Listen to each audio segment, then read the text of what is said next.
Jules Verne, A Journey into the Interior of the Earth, narrated by Brian Godwin. Chapter 1, The Professor and His Family. On the 24th of May, 1863, my uncle, Professor Liedenbrock, rushed into his little house, number 19 Königstrasse, one of the oldest streets in the oldest portion of the city of Hamburg. Martha must have concluded that she had very much behindhand, for the dinner had only just been put in the oven. "Well now," said I to myself, "if that most impatient of men is hungry, what a disturbance he will make."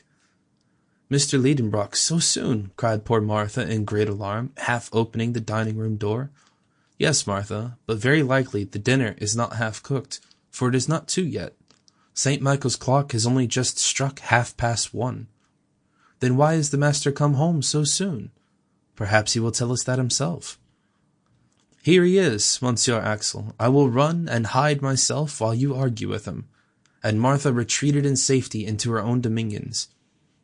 I was left alone, but how was it possible for a man of my undecided turn of mind to argue successfully with so irascible a person as the professor? With this persuasion I was hurrying away to my own little retreat upstairs, when the street door creaked upon its hinges. Heavy feet made the whole flight of stairs to shake, and the master of the house, passing rapidly through the dining-room, threw himself in haste into his own sanctum.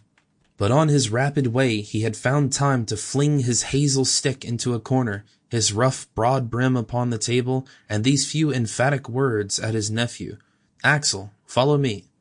I had scarcely had time to move when the professor was again shouting after me, "What, not come yet?" And I rushed into my redoubtable master's study. Otto Liedenbrock had no mischief in him. I willingly allow that. But unless he very considerably changes as he grows older, at the end he will be a most original character.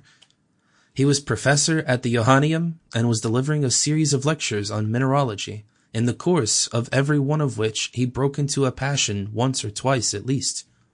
Not at all that he was over-anxious about the improvement of his class, or about the degree of attention with which they listened to him, or the success which might eventually crown his labors. Such little matters of detail never troubled him much. His teaching was, as the German philosophy calls it, subjective.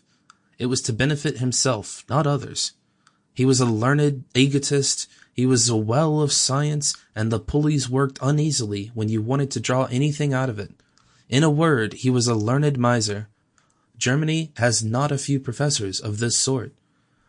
To his misfortune, my uncle was not gifted with a sufficiently rapid utterance. Sample complete. Ready to continue?